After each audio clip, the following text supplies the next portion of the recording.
But here's the thing, Drew. I think the biggest obstacle for them has got to be those 76ers right now. Yep. Giannis is a great player, but the 76ers have two great players. They got Embiid, who's sitting in his prime right now. We've talked about that before. But now they've got James Harden, and he wants to play. He wanted out of Brooklyn with the situation going on. The Ben Simmons drama is over. But, I mean, you look at the dominance in the way that Giannis has really changed the game and just dominated in so many facets. All this guy really needs is a three-point game, and he can do anything. This really was not that bad of a loss for the Jazz, and here's why. Despite having no big man presence inside, they were still able to share the wealth with the guards as well as they did, getting 6 players into double figures. When you have a couple of superstar players like Luka Doncic, I mean, the sensational Slovenian Swiss Army knife, as I like to call him. This guy is basically pulling a Russell Westbrook because he's almost averaging a triple-double this season. He's got 27.8 points per game, 9.1 rebounds, and 8.5 assists per game. So for all intents and purposes, he's basically averaging a triple-double. Yeah. And if you look at this Rams team, this season for them really emulates that of the Buccaneers. If you think about it, last season when they won the Super Bowl, you pick up the veteran QB, you add a star wide receiver mid-season, you have a star-studded roster that tends to kind of be overlooked going into the playoffs. And imagine that, you get to host the Super Bowl in your home stadium, SoFi. All that's missing for the Rams is a win. And another thing I want to focus on here is this Rams defense, which has been kind of back and forth this season, but I think you still have to go old reliable here with the pass rush, this very intimidating pass rush for the Rams. You got Aaron Donald, Von Miller, Leonard Floyd, and Greg Gangs, who's really kind of turned into a bit of an X factor recently and kind of putting a lot of pressure on Burrow to really get rid of the ball quick. But defensively, the numbers really aren't representative of how effective this defense has been, especially with the pass rush. You look at guys like Aaron Donald, he had 12.5 sacks this season. Leonard Floyd had 9.5 and a solid effort from, again, Von Miller and Greg Gangs with that pass rush. So who wins that battle before we move on? Who wins that battle?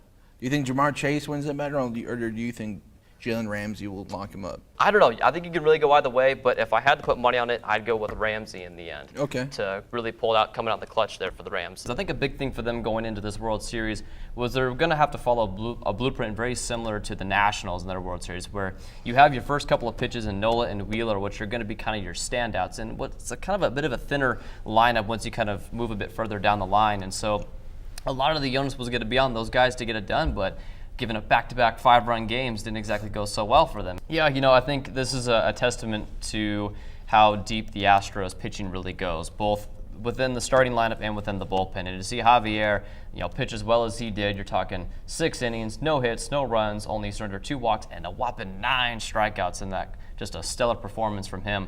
And then just to pass that off to a slew of great relievers that the Astros already have lined up waiting for them, especially with Presley to finish it off. It just goes to show that the Astros really have nothing to worry about too much from a pitching standpoint. It's just a matter of being able to dominate on that set of things and just allowing the offense to kind of relax and settle in and be able to flourish on the other end of things. And all it took was 1 inning for them to put 5 up on the board, and that's all she wrote for them. But I think really what this game proved is that there were so many issues for the Phillies, especially in terms of their inability to hit with runners in scoring position. It had been a big problem for them going into this one. They had to go through 6 pitchers throughout the course of this game, and that can kind of stretch you a little bit in bits and pieces. But again, Syndergaard not having a very deep start to this game, getting pulled pretty early in, just kind of proved some of the places that the Phillies will have to fill in the offseason. You got to remember, this Houston lineup's got some power hitters in them for sure. And it didn't really show up in a lot of those earlier games in the series, but this was the one where it mattered the most. And Alvarez came out in the clutch, did what he does best.